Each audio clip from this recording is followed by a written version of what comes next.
Here we need to convert A, that is to convert kilogram to pound, multiply or divide by.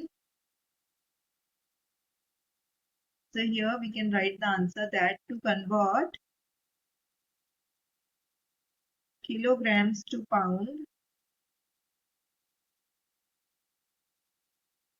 we need to multiply